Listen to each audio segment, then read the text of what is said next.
Now we're talking about Melissa McCarthy's comments. She's playing Ursula in the live-action Little Mermaid. And she said that she was inspired by drag for her performance in the movie. I love it. I don't know why everything has to circle back to drag these Nothing days. is allowed to not be involved in drag anyway. I was talking the other day about like watching like a baseball game. And there's like drag queens outside of a baseball game. I'm like, what the does this have to do with baseball? Like, I'm not mad at drag. Infesting every corner of our culture. Like, I this suspect point. people who are authentic, real drag performers get annoyed by this, right? Like, yeah. Drag was kind of at one point a niche part of gay culture. Like, not every gay person was obsessed with drag or participated in it. And now we've basically boiled, because we're mixing sexual preference and gender ideology together. There it's are like two there. anyone who's on that spectrum is DC into drag. and C said, "My name's Mary and I'm a butt face." That's not very nice. Yeah, Your it's name? not nice. There's someone in the chat whose name is Mary and they have a butt face. The actual message said that. That is not very I'm nice. saying the person who wrote it is saying that. Yeah. Yes. Clef the Misfit said a plot point for both Boy Meets World and that 70s show was the parents trying to stop the MCs from getting married young. Eric and Donna caved and ended up wayward, but Corey and Topanga, the better couple, told them to F off. Well, Corey and Topanga There we go. I'm live loving forever. this analysis. Danielle Fishel, Interesting. ladies and gentlemen. Yeah. What a good point from real life TV history. Do you remember when we covered the weird Boy Meets World about communism segment? Yeah, well, it was the Girl Meets World spin-off, not Boy Meets World. Right. Do you like the movie Sandlot? I do. I like it a lot. It's a classic. It is a classic. Kids say that now. They can't remake this. They can't have the kid pretend to be drowning so that he can kiss Winnie Peppercorn. He can't say women. You play ball like a girl. Well, then he marries her. That's the best part. And they have like 9 kids. He goes like Wendy Peppercorn, like such a simpering like little boy like crush, and then he actually marries her. My favorite was the two brothers who end up building malls. Playgrounds. They says that, but they really hit it big when they invented the mini mall. That's true. Yeah. Thoughts on Melissa McCarthy? Okay.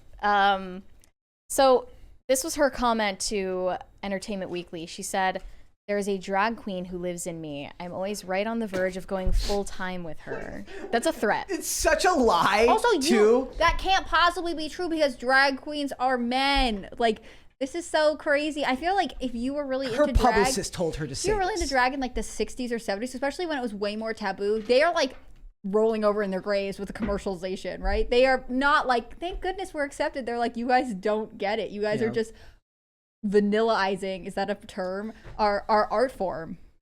You think that bugs them? The I ones who don't are see how diehard it into couldn't. the I mean, I can't think of the movie, but Patrick Swayze's in it, and it's about like drag queens who are trying, I think in the 80s, that are trying to get like the world drag queen competition. Oh, in what New the York. frick is that called? You know what it's called? Okay. Yeah, what the frick is that called? And like, it's a perfectly Chat, what is that called? But you know what I'm talking about. Yes. It's a perfectly. They're on the road. And RuPaul's in it. Yeah, and RuPaul's It's in it. RuPaul and then Frick. Patrick Swayze. Patrick Swayze, who's like a male heartthrob icon who is like not gay and is also not a drag queen. And then RuPaul. And it's an interesting story. It's an interesting look at drag. But like, to then be like, we're basically going to do the equivalent of making a Target sign out of this, right? We're going to make it so mainstream that it loses any sort of cultural... Tu Wong Fu, thanks for everything, Yeah. Julie Newmar. Yes! Another I was movie going we to say couldn't Tu make. Wong Fu, but I wasn't sure if that was it. Yeah. Now I should have trusted myself. Damn it. I just feel like No idea. there's no way that this... It's an interesting movie. You should watch it.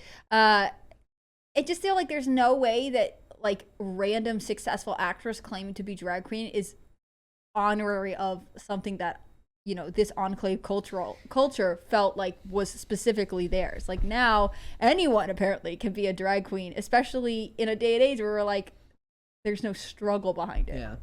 And it just reeks of a publicist being like, this is in right now. You should talk about this. Her other comments, she said, "To keep the humor and the sadness and the edginess to Ursula is everything I want in a character, and frankly, everything I want in a drag queen." But what does that mean? Ursula is a subject- woman. Ursula is a woman in the original Little Mermaid. Like, why are we now equating it to drag? It's so crazy. On that subject, I don't think that the mainstreaming of drag bothers drag queens at all. Honestly, it just makes them more money, gives them more attention, which is exactly what they want. Yeah. And that goes with a new report that the producer in charge of the studio that produces RuPaul's Drag Race, which has become synonymous with drag as a subculture, is now planning to expand the show globally to other nations. Can't wait to see RuPaul's Drag Race Iran. Yeah, so here's what he said. Sometimes people say, isn't there too much drag race? I say no, because even though drag has always existed, there are still countries where it's oppressed or forbidden. And so to me, what's worth getting out of bed for is to figure out how to make Drag Race China or Drag Race Russia or Drag Race Iran. Because although not didactically a political show, the message of Drag Race, of individuality and self-invention, live and let live, is what we need. But that's not live and let live. It's literally saying you have to take my culture, otherwise you are wrong. Which is like literally, it's like drag colonialism. They are not living. Virtue signaling just so happens to make me money because I'm the one who produces this show. They are not live and let live the way I want them to. How convenient. It's like drag imperialism. It's like, take our drag queens. Yeah, so he said it may seem ridiculous to say it, but how long will it take to get Drag Race Uganda? But I believe it will happen. It may take a long time. It took about 5 or 6 years to get a UK version up and running. Oh, if they believe it's going to take 5 years. I couldn't be happier that it's on the BBC, but it's a long game. If they think also, he has a plan for world domination. I just think it's interesting that you're like not acknowledging in any way that if you were to launch a Drag Race Iran, that you are putting the people who go on that show in danger. A race to the rooftop. We're gonna be yes, just so I feel as though I have global influence, I'm going to ask people who are already in precarious situations to then be nationally identified in a way that is obviously, I don't know, potential. I just can't think of another expression other than potentially dangerous in their country. How does this actually help anybody that lives in those countries and is oppressed? They think it's like works like the U.S. Like if you put it out there enough and continue to push it and be like, no, it's normal, it's normal, it's normal. Like eventually, U.S. culture is like, yeah, I guess we're used to seeing that, so it must be normal. Oh well, if it's normal, we should celebrate. If it's celebrated, then we should really just talk about it all the time. And that's not how it works in Uganda or Iran. And I think there is some ignorance in failing to recognize that. Also it's one of those things for me where now it is so clearly no longer I think James Lindsay said it best. He said a lot of these movements are born out of the ghost of conservative dads who shun their kids, who shun their children when they came out as gay, and a lot of these movements have been born out of that. The fear of that still happening when we know that is not the general feel from most Americans these days. It's just not the way most people see it, but they're running off of that as like a marketing tool, right? They're like, we're prideful because despite the backlash that we get, we're proud of who we are. But that's not what this is anymore. This is no longer about proudly standing up to an authoritarian force that's trying to keep you down. You are now the authoritarian force while still bullying us and saying pride. Right. I think there's some hubris that blinds the people on this other side of the culture war, if you want to call it that. Yeah. They're not recognizing that there are some barriers to entry here. Like, you can't destigmatize absolutely everything. There will be pushback.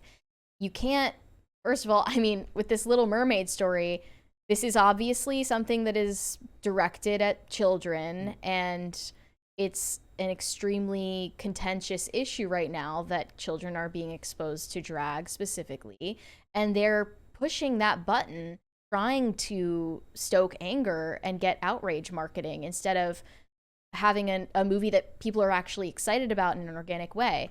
And then with taking Drag Race to a global scale, you're endangering the people involved, but also not recognizing that other cultures have the right to decide for themselves what they deem appropriate. Otherwise, you're just you're the bully that. Well, that's what I'm saying. That they vilify, it's the definition we have now of cry bully, right? Where you get to be perpetually the victim in every situation while forcing upon the entire world what you believe to be true, and that's not liberalism, not in any real sense of the word. They can't recognize the irony of saying, oh, well, we want people to live and let live, except they have to live and let live the way we want them to. My favorite gaslighting now is is when they're like, there are no surgeries being done on children, and they're like, except for the ones that are, and they're like, also, if that's true, why are you so angry if they're banned, right? Like, obviously that's a different issue, but it's in the vein of the same topic right now. Also, they're saying that Ursula was based on a drag queen. Miss Y, I believe they said it was. Yeah, or something like that. But so like, well, I'm honestly surprised they didn't cast an actual drag queen. It feels like that would have made more sense. I feel actually, like this is revisionist history. Maybe it was, but I feel like now we're gonna hear, oh, well, actually, all kinds of characters. Well, obviously they're talking about the original Disney version and not the novel version. Even the Disney version, I don't know if I believe that. Yeah, like the folktale version, obviously, no. It's kind of like, a little bit of maybe it's revisionist history. I don't know, but I do think it's hilarious that discussion had to happen no matter what when they were doing this. And also, it takes the eye off the ball for the movie, which should be, you know what they should be focusing on? The music. Like, they did focus on the music and they changed it. But they should be playing the music and focusing on the music. Halle Bailey can sing. Focus on Halle Bailey's ability to sing beautifully, and that would get people excited for the movie more. But I've only heard about this movie in a context of winning social points, right? Yeah. Look, we recast Ariel. Look, now we have this person who's talking about her character is inspired by drag queen. How great that is. Like, I haven't heard anything about how talented Halle Berry. I mean, it'll be like one line. I'm always talking about. That's the funny thing about it. Like, in the articles that we read about it, like it'll be like one line. Halle Berry is actually a great singer. Yeah. But anyways, focus on her skin color all the time. Focus on who Melissa McCarthy is trying to be. You know, it seems so weird and kind of pathetic. I'm already not very interested in live action remakes, so I recognize that this is not going to entice me further. But like this, it's like they're preemptively saying this content can't stand up on its own, so we want you to feel morally obligated to watch it. Yeah. I don't know. Like, for me, like, also, I do laugh because when we cover stuff like this, I admit, like, we talk about it because it's relevant to the culture, but it's not like I'm going out and living or dying based on whether a Little Mermaid movie does. Like, we were laughing about this on Friday with Matt Battaglia. He's like, because you guys talk a lot about the Little Mermaid. I'm like, trust me, dude, it's relevant to the culture, but there's plenty of properties that I would rather see adapted and would actually be annoyed with, you know, depending on what changes they made. I don't have it in me to get really mad about something like this, which is why I think it's relevant to try and be a little bit more fair and point out, okay, these things that you're doing to market this movie suck. Here's what you could be doing. You could be focusing on the fact that she's a singer. You could be focusing on the fact that the color palette actually looks halfway decent in the second trailer. It's still too drab for my taste, but at least the underwater scenes look slightly better. There's a million things you could be focusing on. Did you see that Photoshop? I think it's Photoshop, the picture where her eyes are like in different zip codes from bad cinematography, or from bad CGI? From bad CGI. Was it just like it's a horrible image. I mean, her eyes are far apart. That's how she looks. But it looks worse in that. Like, they literally made it worse in that image, and that's where the she's press looking review. up.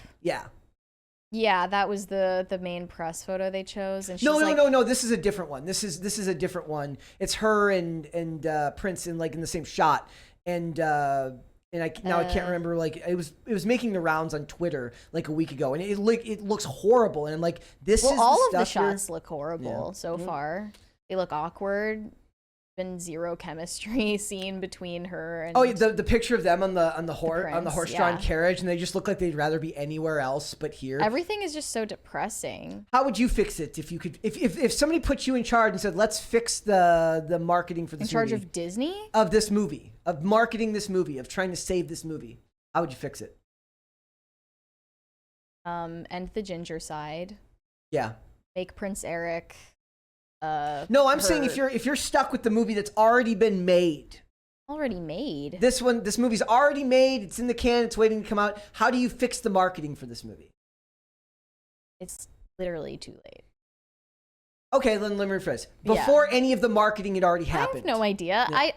I don't think that we need to offer solutions to them. They're ruining the marketing for their own movie. We're just responding. I think they need to rethink why they're doing this. I mean, ultimately, they're always motivated by money, I assume, right? And so you'd think. I wish there was a way for companies to, do a market study, have a litmus test, and figure out that these movies would. I don't think taking on a very sort of PC progressive outlook on gender and race and everything else actually sells a movie. And so is it worth it? And are you actually contributing to a higher moral cause? The answer is you could have made this movie about how Halle, which one? Berry? Not Berry. Halle Bailey. Halle Bailey is a beautiful singer, and how Jenny McCarthy is a hilarious, very comedic, very physical actor, and how while this is different from the animated version, it is, an interesting way to see the Little Mermaid portrayed now that we have the technology to make basically an Under the Sea movie live action, right? Because they really couldn't have done this. You didn't have to bring in anything else. I'm not saying it would have saved the movie. I probably still wouldn't have seen it, but it would have allowed the actresses involved to just be credited for how talented they are, as opposed to now being these symbols for progressive movement throughout Hollywood. And you would have had progressives seeing it and let film critics say, oh, well, Melissa McCarthy's performance is very reminiscent of a drag queen. Oh, Halle Berry is groundbreaking, whatever else. You didn't need to say it yourself. You could have let it stand on the merits of the actors and the choices that you made, and let the audience's reaction become more natural. Instead, we always have to control the narrative and say, look at us, we're scoring important social points. But to be fair, like the newspapers are going to run with those stories anyways, even if that's Disney what I mean. doesn't. So Disney doesn't need to. Yeah. Disney only isolates itself from a lot of the population by making this the reason that they're making this movie, making it about these issues instead of about the craft and artisanship of film production. Doesn't help Disney. They didn't need to do this, and they did it anyways. Thanks for watching. Listen to full episodes of Pop Culture Crisis on Spotify. Keep up with us on social media and make sure you subscribe and ring that bell so you never miss the show. Bye, guys.